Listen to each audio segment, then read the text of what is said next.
My name is Josh Poppachak. I publish Talking Source in eastern Pennsylvania. It's about an hour north of Philadelphia. It's a small community. It's about 20,000 people, one school district. So obviously our sports coverage is all oriented towards that particular school district, unless it's something out of the ordinary. We also cover youth sports, a variety of select youth sports. This is the homepage, and it has a good amount of sponsored sports content on it. I actually just published this story, which is about last night's football game, which was a tough one for our team. I have a total of 5 sponsored article series this fall. Pretty much all of them are about football, because that's the dominant sport, and most likely wherever you live, that's going to be one of the predominant sports, the most popular sports. The articles are sponsored by pretty much anyone can sponsor a sports article. Like it doesn't have to be a sports-related business, like sporting goods store or something that easily lends itself to the idea of athletics. Like I have a realtor as a sponsor, as you can see. I have a restaurant, Breakout, which is actually where we have a post-game Facebook Live show after most of the football games. We didn't do one last night because I'm here, but that's where we announce the player of the week, and it's usually about a 5-minute show, and it gets a couple thousand views. We have some special guests each week, so that's something that is fun for the community and gets the business more exposure. You don't need any special equipment to do it. I mean, I just use my phone. It's pretty low tech, but I would recommend trying something like that if you have or any restaurant in town that is supportive of local youth sports. And scrolling down, how do you use your phone? I use my phone to broadcast live. So it's like I said. I mean, it's low tech. I'll start off, with it turned on myself, and then flip it to film my sports writer, Keith Riefenstahl, who is really more like a sports editor in a way, because he does so much. He is a freelancer, but he's writing about 7 to 8 sports stories per week for me, including all of the sponsored stories. That's not year-round, but during the fall and the winter seasons, he's just the dynamo. I'm not a sports writer. I can write about sports if I have to, but it tends to be very academic and dry. So I'm happy to give him that responsibility, and he enjoys doing it. He's actually been a coach for several of the high school teams. He's a high school teacher, so he knows tons of parents, coaches. His network, as far as that goes, is invaluable, and that's finding somebody like that is sort of just a matter of luck. But chances are there is somebody like that in your community, and when you find that person, that's a big part of the puzzle piece to getting sponsored sports content, because it has to be quality write-ups. His are very detailed, and he takes photos as well. I do have another photographer who's also very competent and contributes sports photos, but he doesn't do any writing. Other than the brought to you by QoS IT Solutions, that's the sponsor. Right. What else do they get? They get a 2-day display ad each week as part of their sponsorship contract. A 2-day? Yeah. And that's in the sports section, or where? It's site-wide. Site-wide. Yeah. And is that linked to their site right there, that text, or no? No, that's not linked to their site. And what do you charge for a sports story sponsorship? Typically in the range of $50 a week, so about $500 a season if it's a 10-week season. So you usually try to sell it as like a package deal for the whole season? Yes. Okay. And all 5 of these are package deals. The Little Panther Rundown, the weekly lineup, player of the week, and yeah. I have a general contractor, a bakery. He's a website developer. A lot of times it's just a business that, in this case, it's a business that ordinarily wouldn't advertise at all. I mean, he doesn't really need to. But because he's a coach and his kids play, you know, he wanted to make sure that the coverage was there.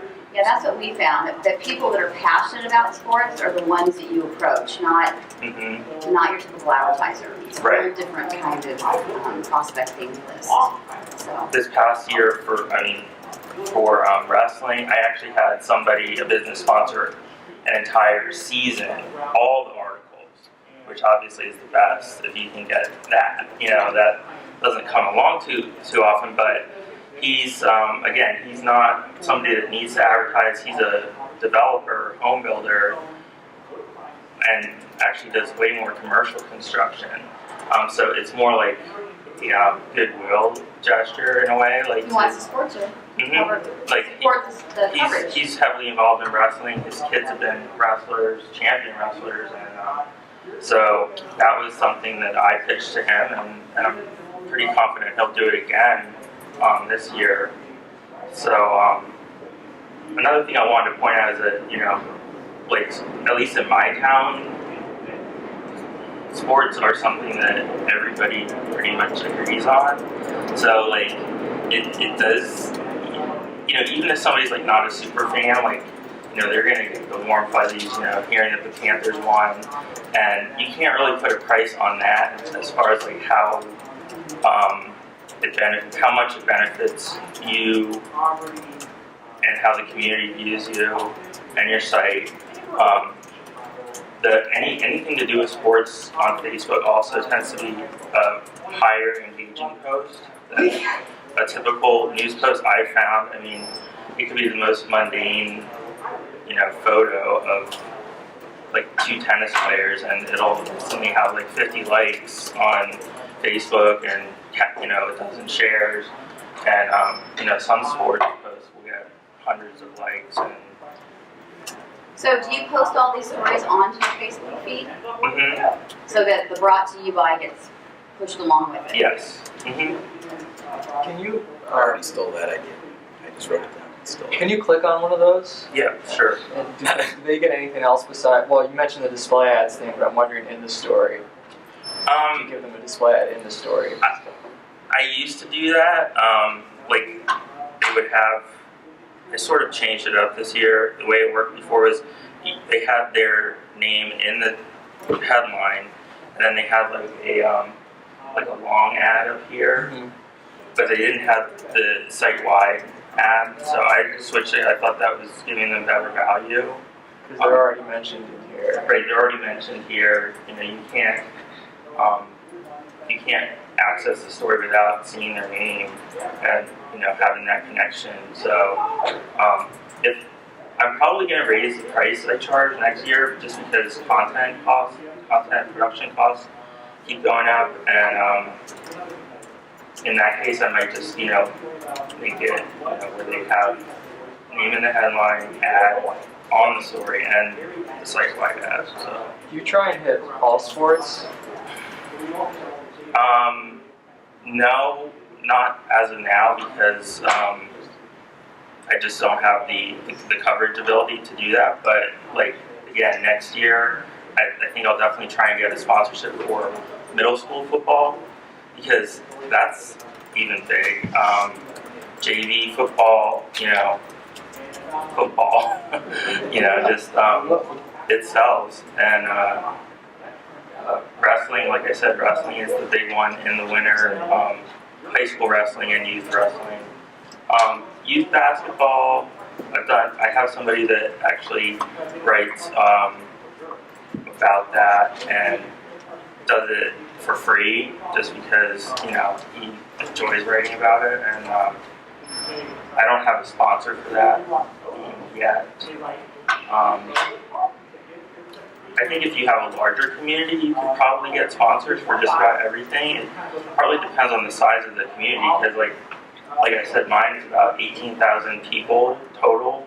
So, you know, the less popular sports might be more challenging to get sponsors for, like golf coverage or whatnot. I haven't really tried that too much.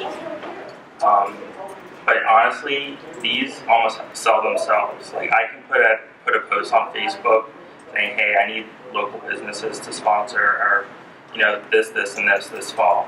And I've gotten, you know, advertising just from doing that, because I'm friends with a lot of business owners, and that's how I got EMD contracting.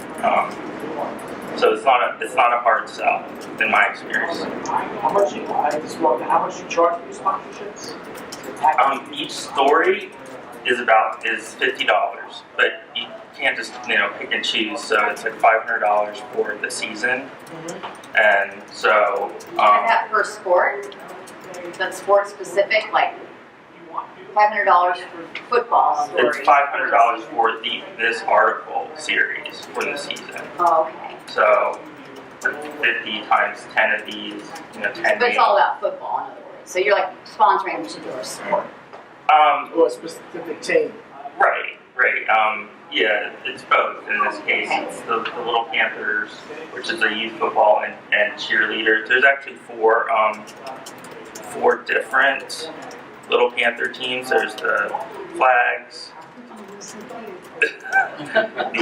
90s, and then yeah, those are the cheerleaders. We got the Spirit Awards this week, the 110s and the 130s. And for this, you know, you definitely have to have cooperation from the coaches, because you can't be in 4 places at the same time. And so, again, that's where my sports writer is a huge asset. Like, 'cause he emails them, you know, follows up with them. It's like they're dragging their feet on, you know, getting him the results. And this is a popular. You can't go wrong with something like this. You definitely have to raise your prices. That's what I mean, it's just like, well, you learn. I mean, if you just started, so it's good that you started that way. That's how I actually started myself. Really cheap. it depends on the area that you're in, though, too. I mean, yeah. And I mean, I'm not, like, exactly in a major metro either. I'm like 2 hours west of New York and an hour north of Philly. So, and, you know, these prices are based on competition, you know. I usually try to get the banks and the hospital to hang around with more money. So I'm not East End or Long Island. Okay. Yeah, they love sponsoring stuff.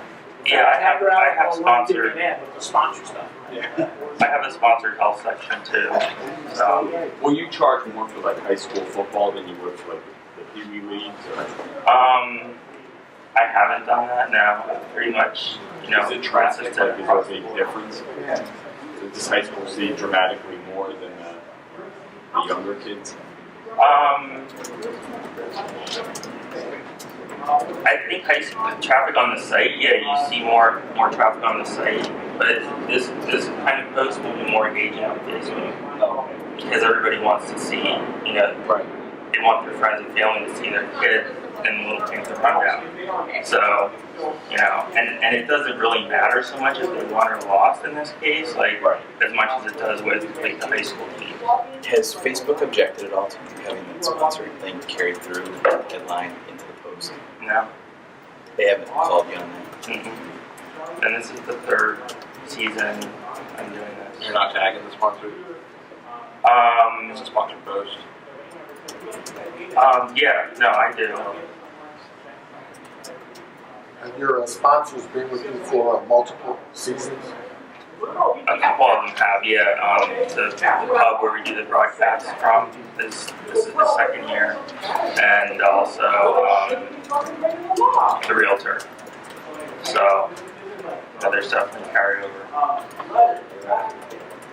So, do you So you pay your freelancer though, Mhm. but do you pay your freelancer more than what you're charging for the sponsorship? No, I pay him. Oops. Okay, should be good.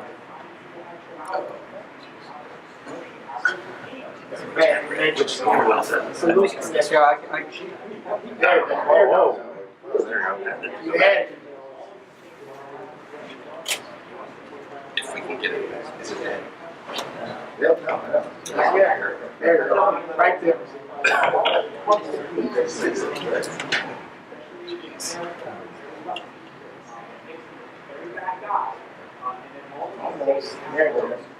Right there. Okay.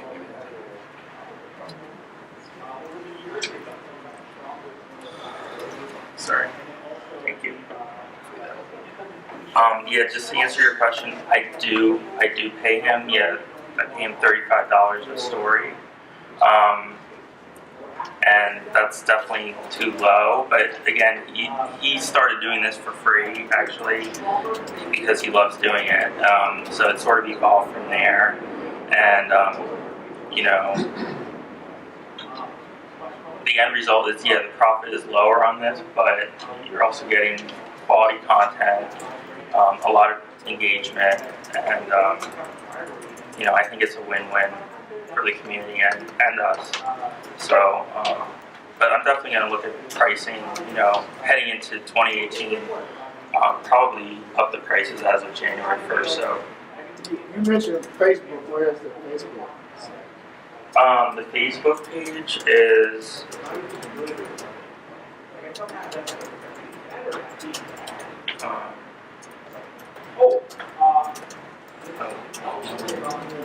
I mean, that's what happens when you share it. Don't share it on my phone.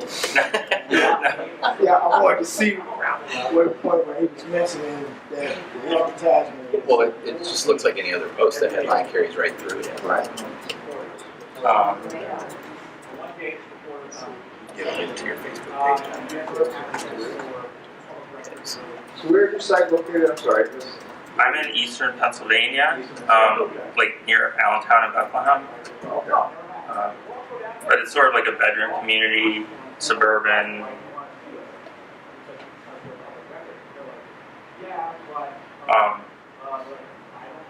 You know, all American kind of place, small town, Main Street.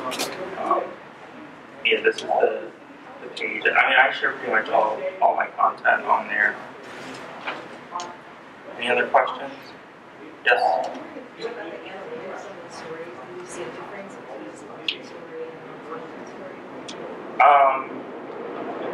You mean as far as like lower numbers on the sponsored story? I haven't noticed that.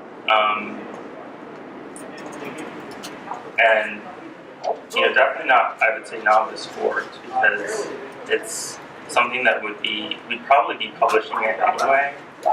So, you know, people aren't going to be turned off, I don't think, by the fact that it's sponsored. It's a little bit of a different animal, you know, than like a news release or something that would be sponsored. So, well, thank you. If anybody has any other questions, you know, feel free to seek me out.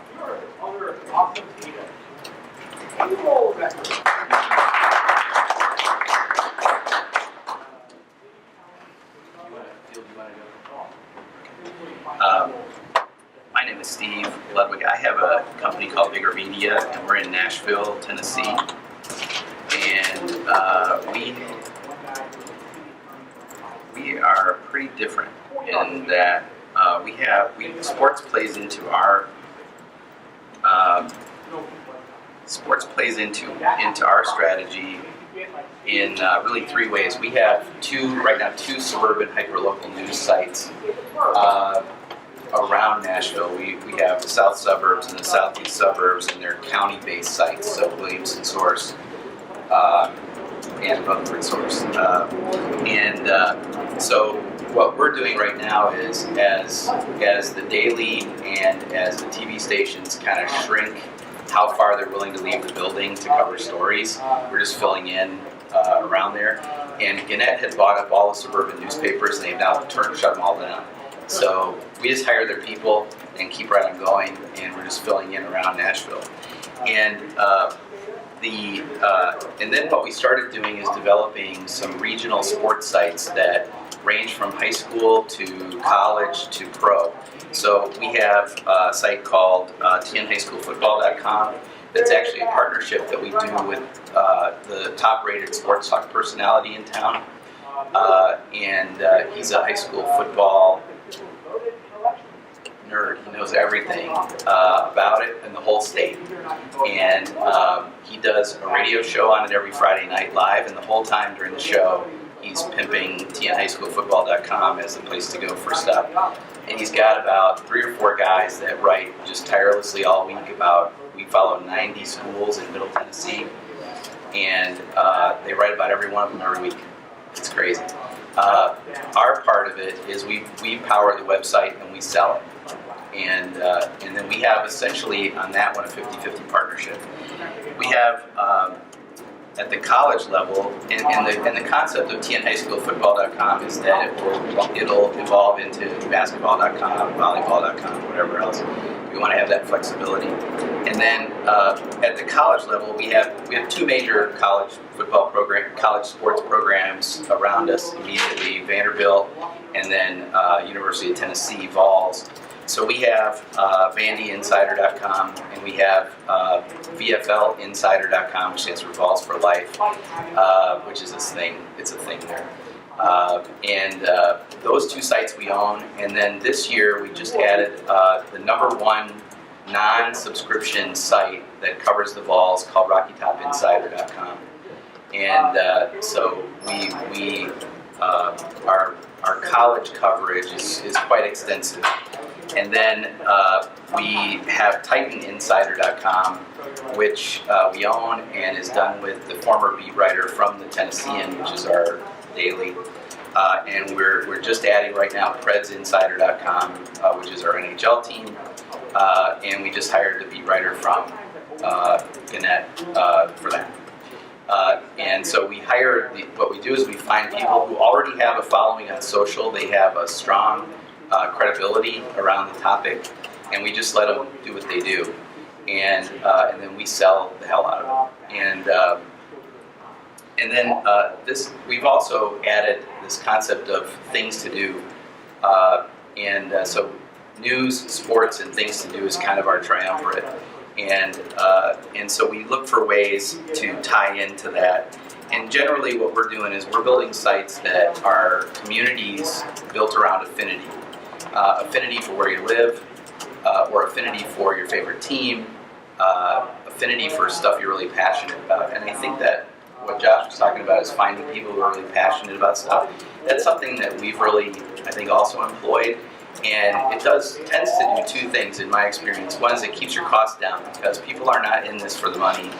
They're in it because they love covering it.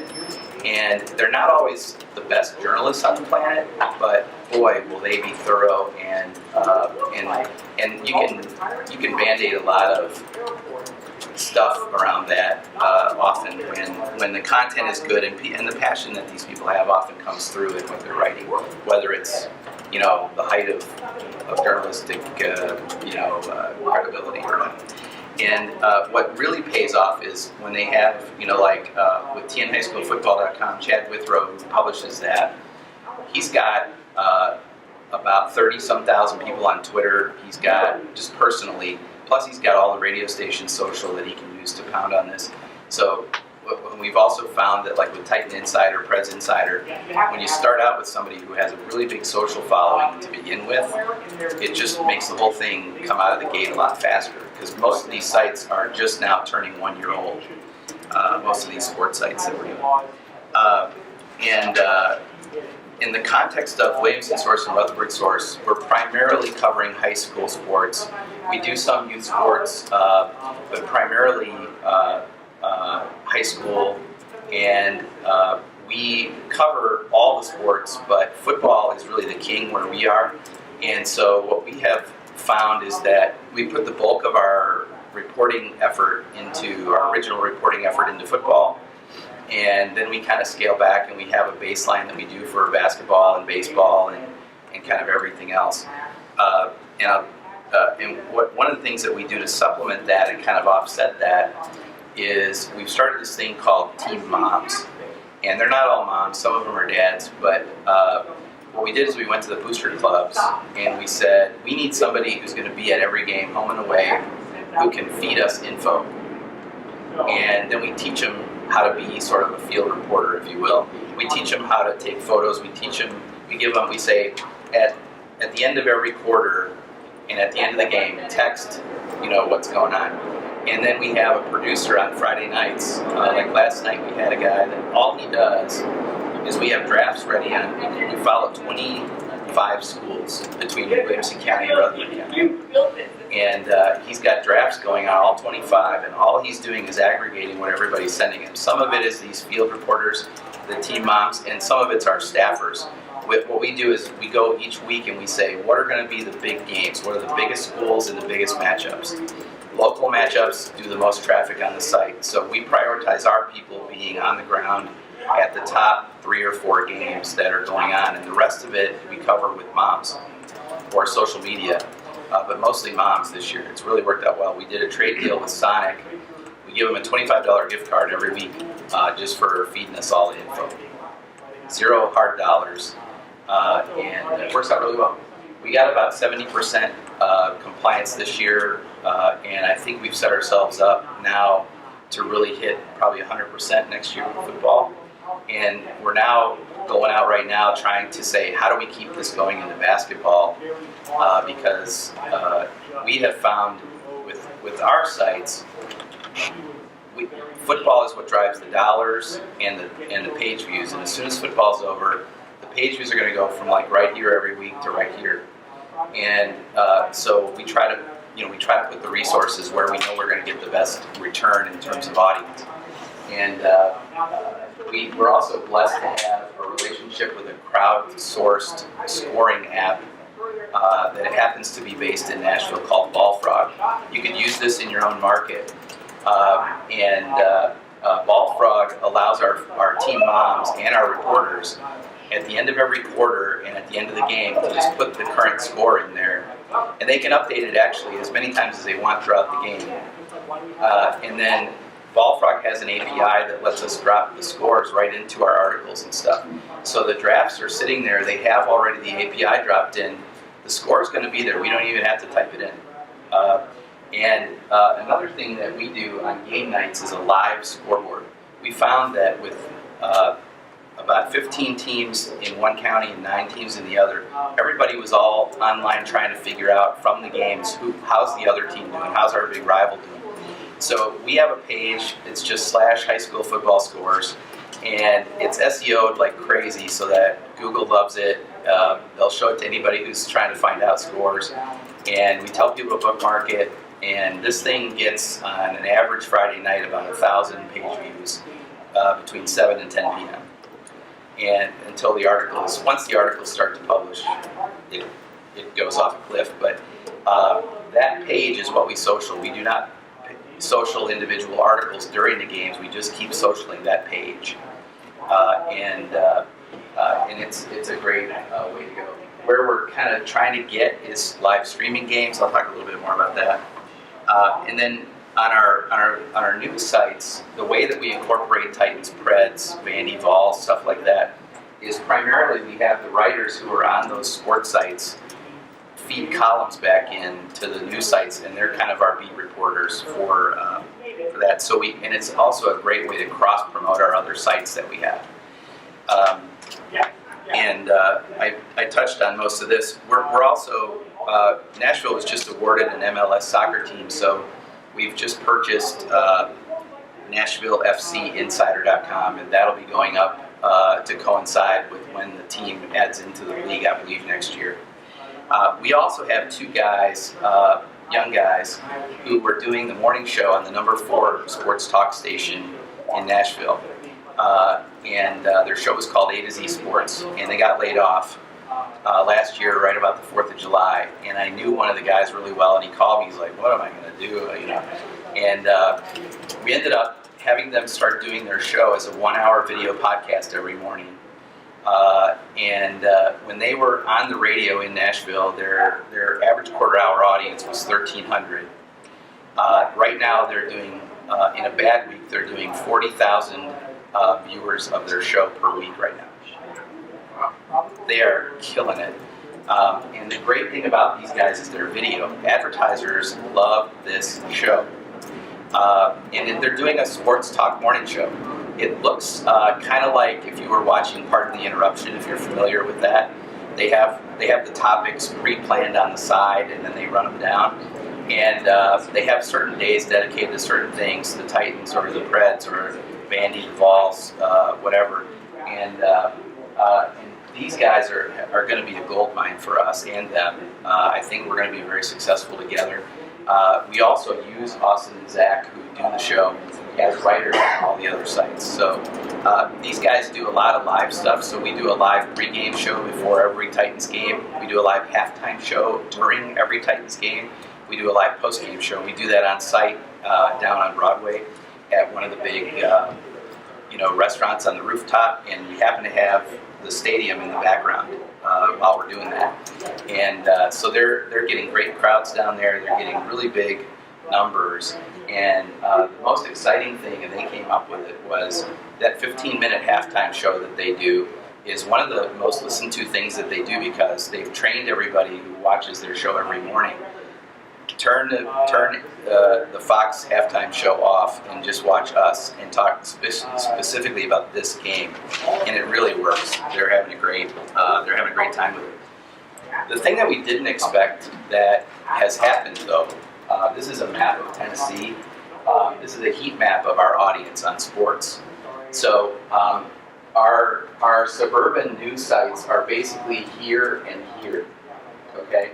And this is the larger metro area. But look at where all the traffic is coming from. There's literally no zip code in the state that we haven't gotten a hit in the last 12 months. And this is what we haven't figured out how to take advantage of yet. Obviously, it's very red in here, and that's where the concentration of it is.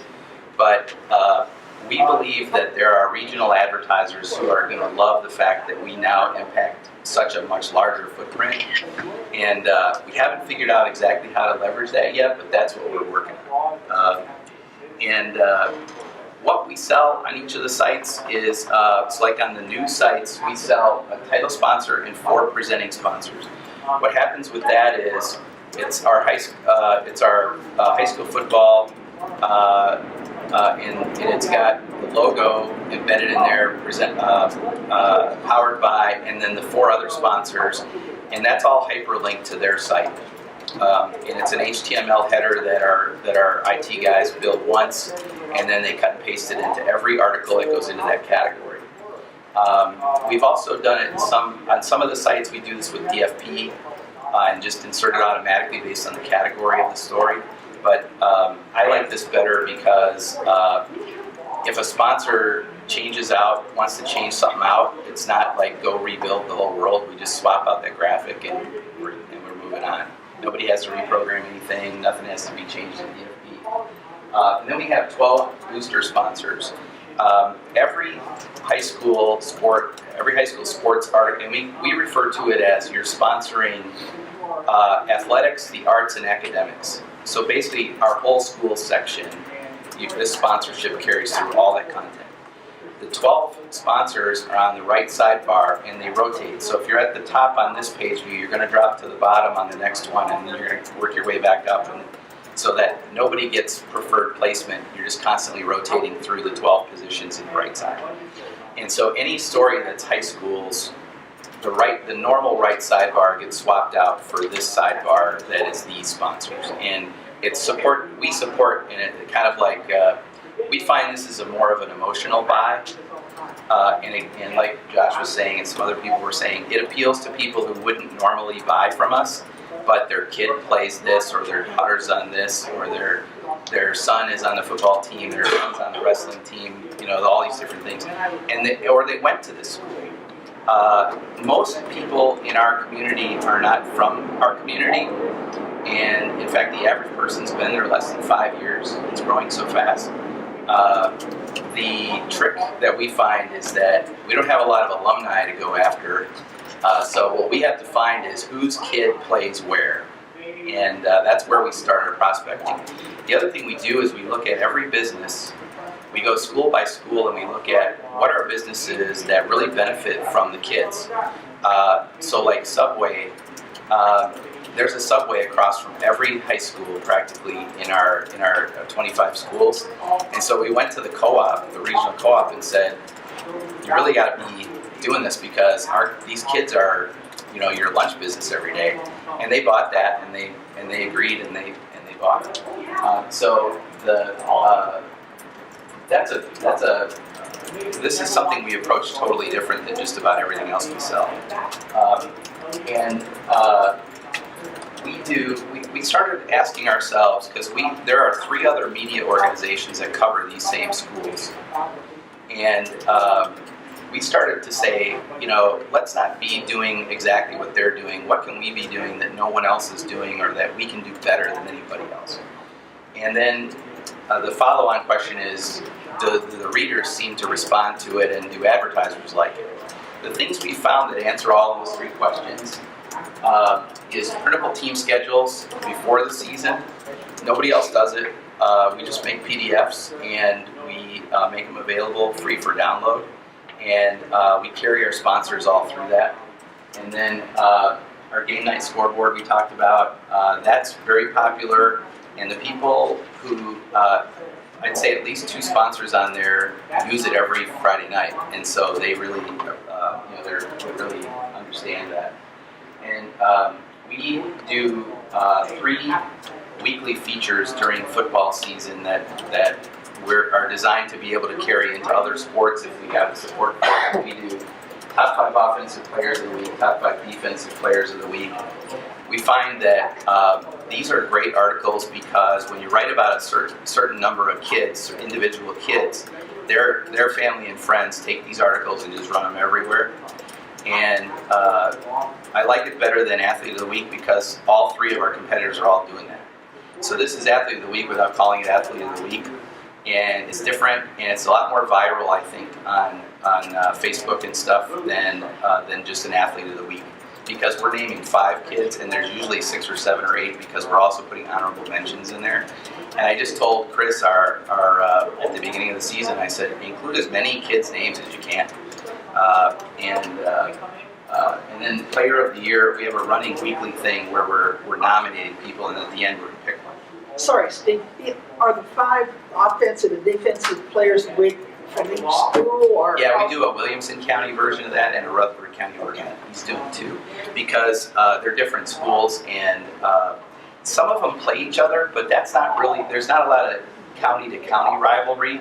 The games that drive the traffic, if you look at the metrics, it's when 2 big schools in the same county are going to play each other. That's where we really score home runs. That's where all of our staff people, that's where we concentrate them any given week.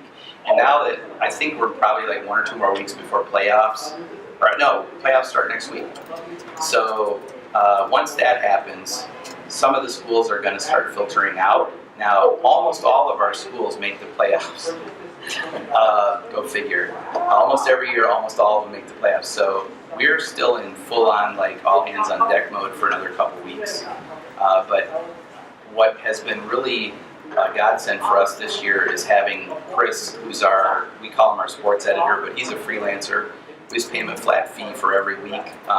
He's the one who anchors it from his house every Friday night and has these 25 drafts up on his screen. And as a team mom from, Centennial High School sends over, hey, there was just a 38-yard pass for a touchdown from so-and-so to so-and-so. Bam, that just goes right into the article. And so as soon as that game goes final, we can publish that story. Now, as we get other information, if there's more to add to it, we can always go in and edit the story on the fly. But what we found this year is that most of our competitors, in an effort to be thorough, are waiting until Saturday morning they're waiting until Saturday morning to post stuff. And I think we're just killing them on the traffic because the reason we went to this format is we realized that whoever was first was getting the most play on Facebook and the most reach on Facebook. And so we did 2 things this year. We said, be the first to publish the final. because 90% of people just want the score. They want to know who won and lost.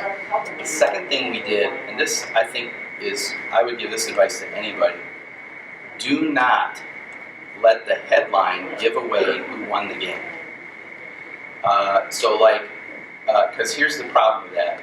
We were getting massive reach on Facebook, and we were getting this many people back to read the article.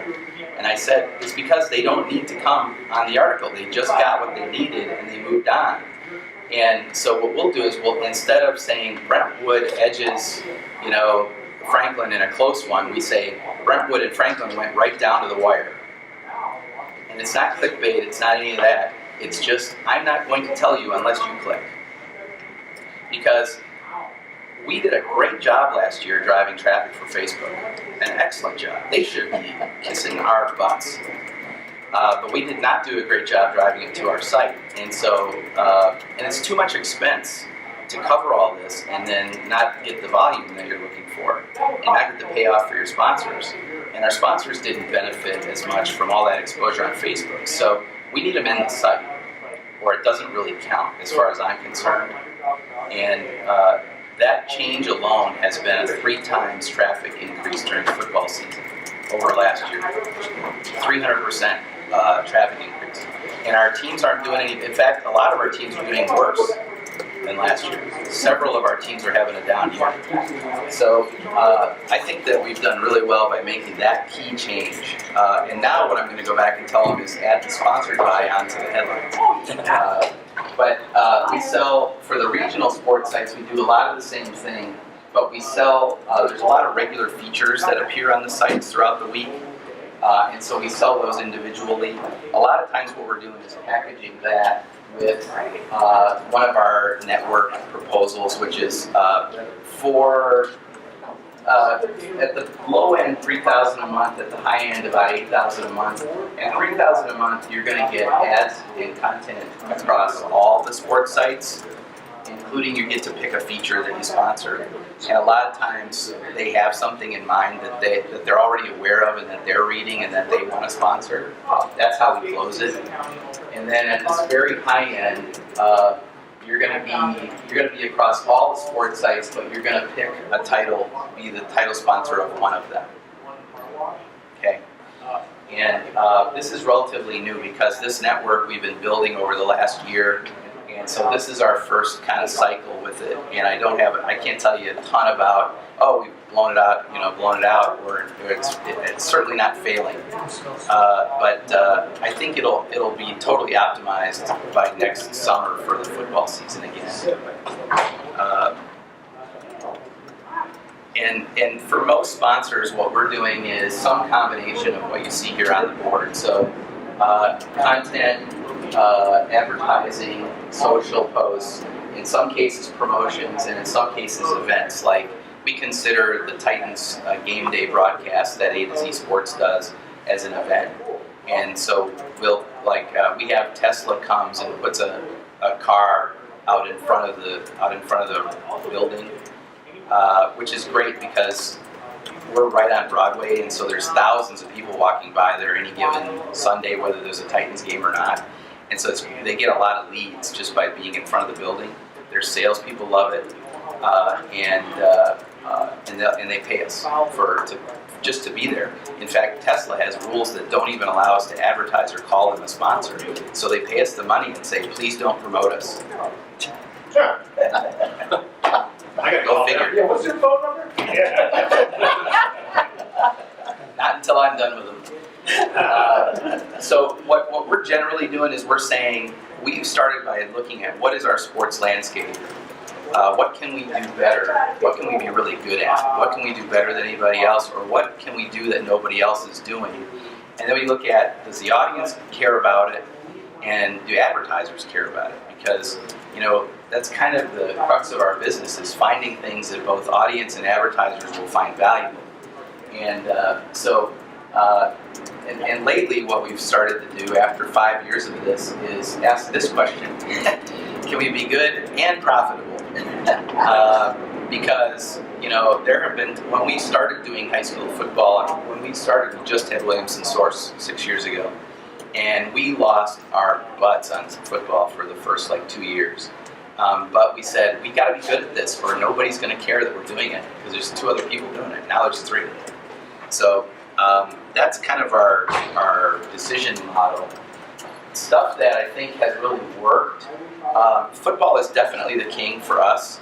And we used to sell football. We used to sell the fall and the spring separately. We've stopped doing that. You're making a commitment now for the whole school year because we found that it's just too hard to sell baseball, softball, and soccer. I think is the other one. I don't even know. So that tells you. So you have them sponsor all the sports? You're sponsoring athletics, academics, and the arts. You're literally in every article we write about any of these 15 or 9 schools. That header carries through everything. And what I found is that when we weren't doing as much of that, we used to sell it by school. A lot of work, and some of the schools don't get a lot of traffic. The 80-20 rule applies. If you're covering 15 or 16 schools, 80% of the volume is going to be on 20% of the schools. And it's the same with Rutherford County with the 9 schools. 20% of those schools are huge, and some of those schools are tiny. And so the ones who aren't making an emotional decision about, I just want you to cover the school, so here's money, which is not all of them. The bigger ones, like the banks and some of these people that we're really relying on for some heavy dollar volume, they want to know exactly what they got. And so you can't say, you got 112 page views this week. You just can't do that. And the next thing you're going to hear is, well, it didn't, when you go to renew them, they're going to say, we didn't get the ROI we were expecting. So we sell the whole year, and we've done it now in a way where we get a big number to show them no matter what. And we've learned that the hard way. We've learned that by getting canceled on, frankly, twice. The Team Moms thing, I have been trying to get our team to do this for 3 years. I finally just did it myself this year because they didn't believe me that it was going to work, and so I just went and set it up myself. I went and got this trade sponsor, and I went and got all the moms. And all I did was go to the coaches and say, hey, I want to take a whole mess of responsibility off your shoulders and go to the booster club. Tell me who do I call? They want, coaches and ADs want you off them, like they're happy to point you to somebody else instead. And there's moms and dads who are passionate about what their kids are doing. They want their kids to get this exposure, and they will help. You just have to ask. And we've tried kids. We've tried using kids from the schools. I would count that among failures because, frankly, high school kids, no matter how responsible they seem, are 15, 16, 17 years old, and they're going to flake on you at the exact wrong time. And that's been our experience. What about and it's not that they mean to, or that I'm not saying kids are bad. I'm saying this is asking too much. 15-year-old twin daughter. You're asking. I mean, I have a 14-year-old. I would never ask her to. She's brilliant. She's literally a genius, and I would not ask her to do this because she would flake out on me. The live game night scoreboard, nobody else does. It was easy to do in our case because the scoring app was out there. All we did was partner with it. They pay us to do that. It's great. And then this year, the whole idea of being first with the score but not giving away this outcome in the headline, that's been huge. That right there, if you steal his sponsored by thing in the title, those 2 things will easily improve whatever you're existing doing. And don't do whatever. If someone else is already doing write-ups of the game, don't do that. Don't make that all you're doing.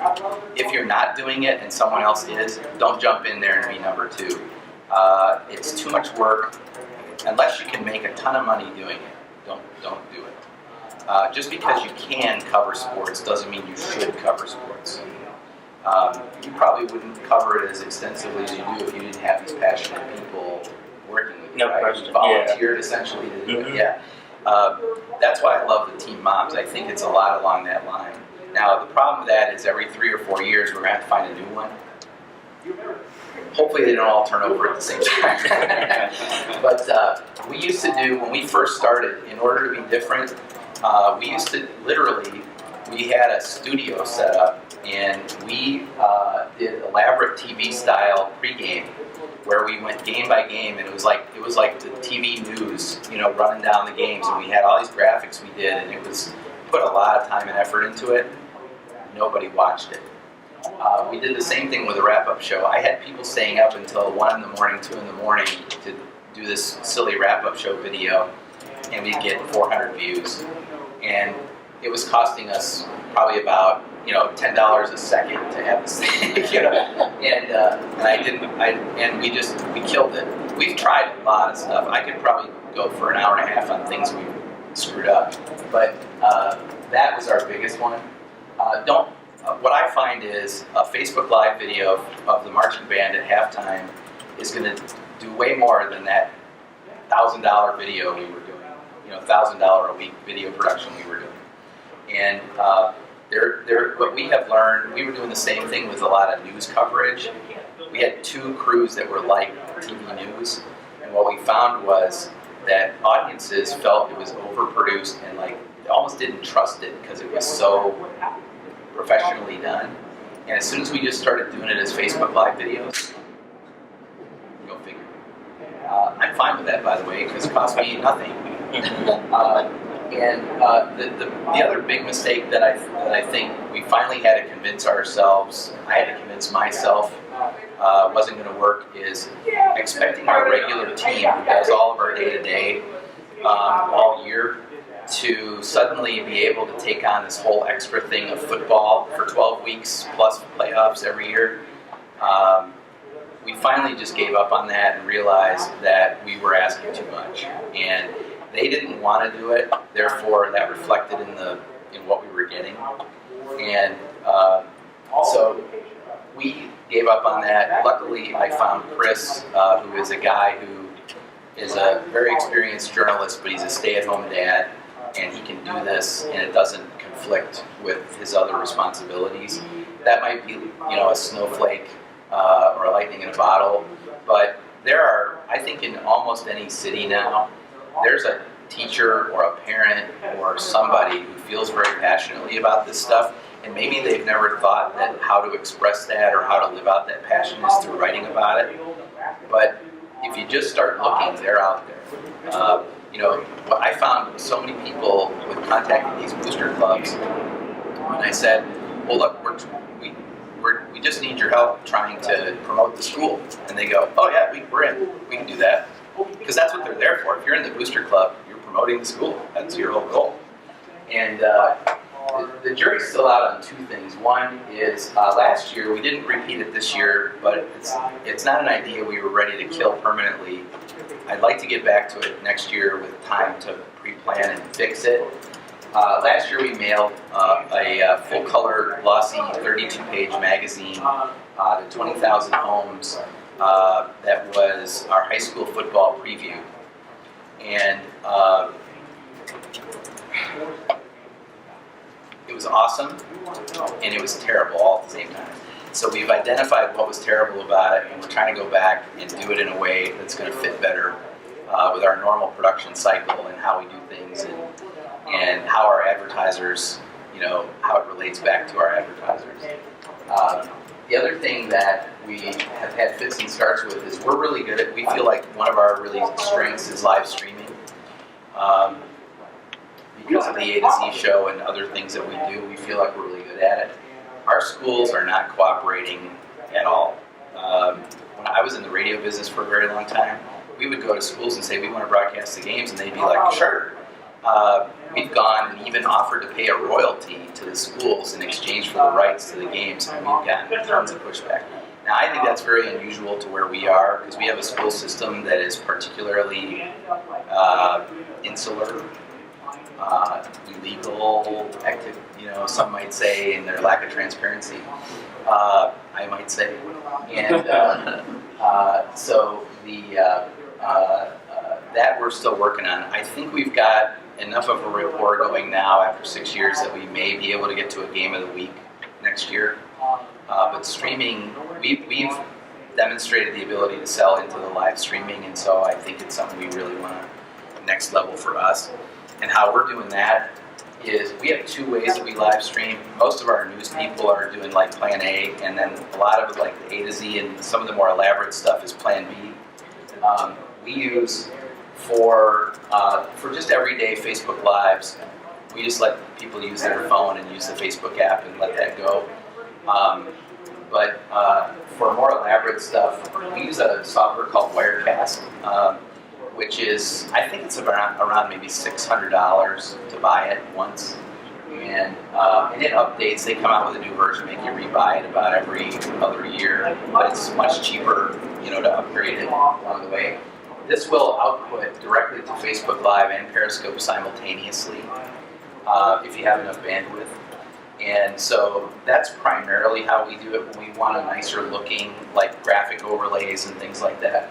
Wirecast is full-on TV production. There's a lot of stuff in there. You can make it look like ESPN, and it's no extra cost once you've bought it. Like all that graphics capability and stuff is in there, and we love it. And this has proven to be a really great thing. The other thing that we bought is something called a Cradle Point. It was about $700, and it's on a Verizon. You pay by the gigabyte of bandwidth that you use, but it's basically a mobile hotspot that is broadband. You can get about 15 megs down and about 10 megs up with this thing, and you need about 7 to go to Facebook Live and Periscope at the same time. So you can't do that with a regular 4G hotspot. So this Cradle Point's been the answer to that. It also lets us get into places and do broadcasts from places that we wouldn't normally be able to. We're kind of tethered with the A to Z show. We have to go somewhere where there's internet readily available. Now we're no longer tethered, and those guys can go do a live show from just about anywhere. And I think that's going to be a game changer because it means that our sales team can say, yeah, we'll be there. And we don't have to say, only if there's internet and only if we can go out there, so it opens up a lot more possibilities. And what we have found is our school system in Williamson County has been trying to stream games themselves, and they can't get it to work because there's no broadband at the fields. And so we think this solves that. And I think that might be how I finally break in with the school system, is to tell them I have a solution and solve it for them. You never know. But that's pretty much it.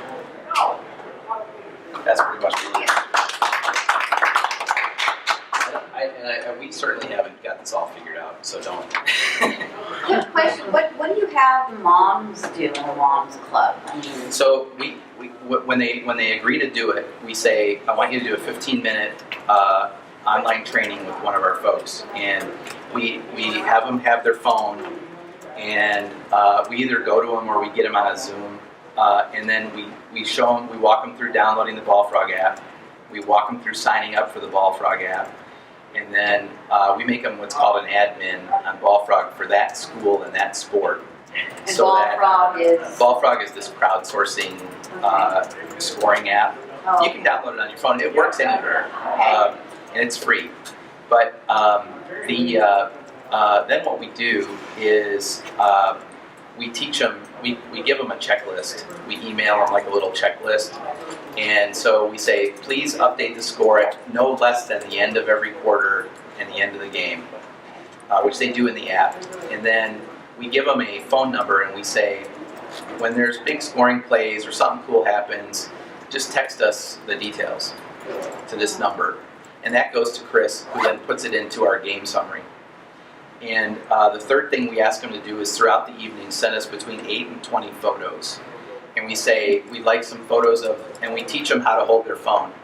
And I've asked them, and we say, what kind of phone do you have? I actually replaced a lady's phone so that she'd have a decent phone camera, because what she had was not going to work. So I literally upgraded her phone.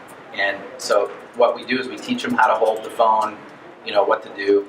And the simple fact is that if they have 2/3 of the market where we are is iPhones, so it's point and shoot. Yeah. So, and what we find is I'd rather have 8 to 20 great photos that might have a little lack of perspective, or but we send them a little sheet that our photographer made up that's like how to take great photos with your cell phone kind of thing.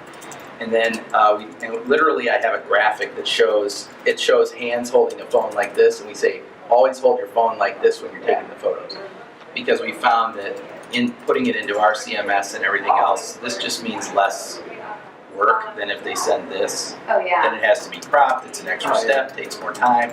We're just like always this way.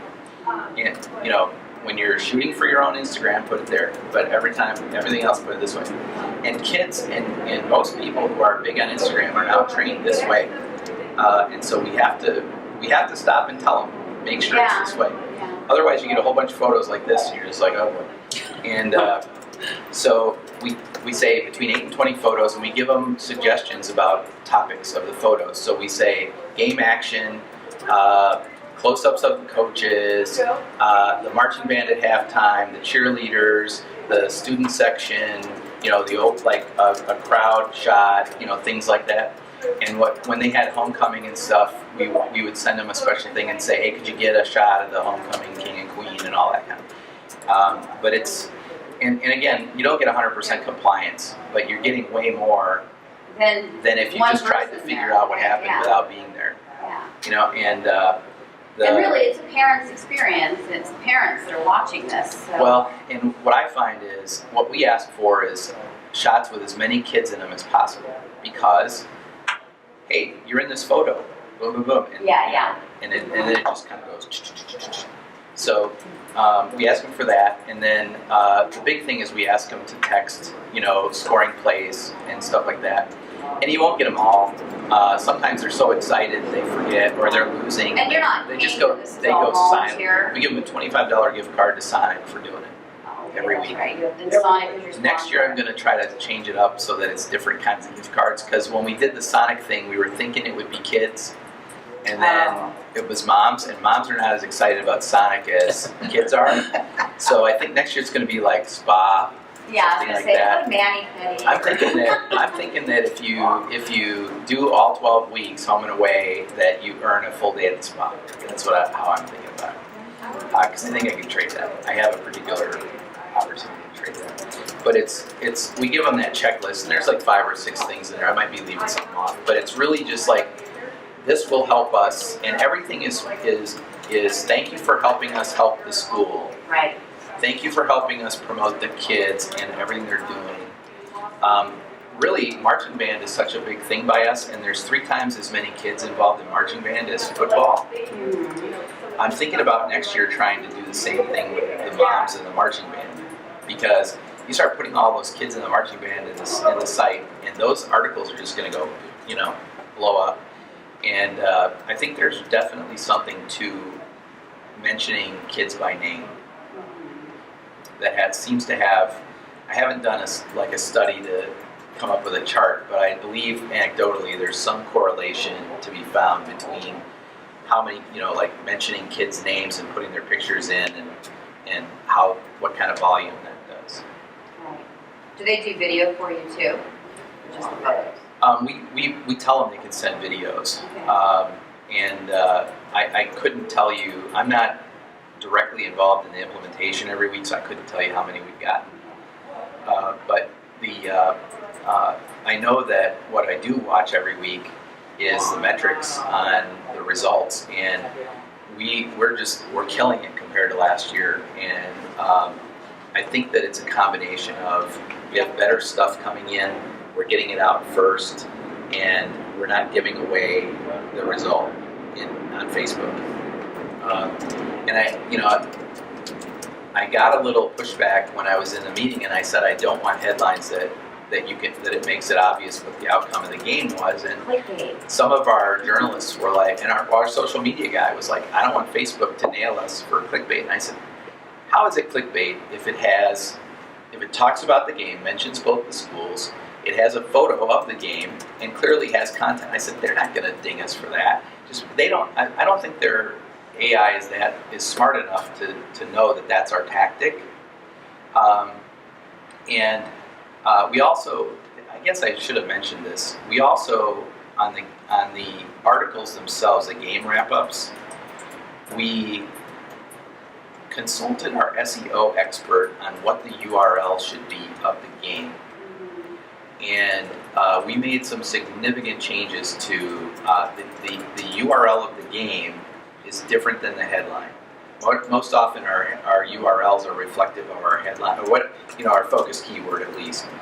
This was a really significant change in our naming scheme of those, and it requires an intentional, when we're setting up the draft, so we have to stop and think and go back and change the permalink.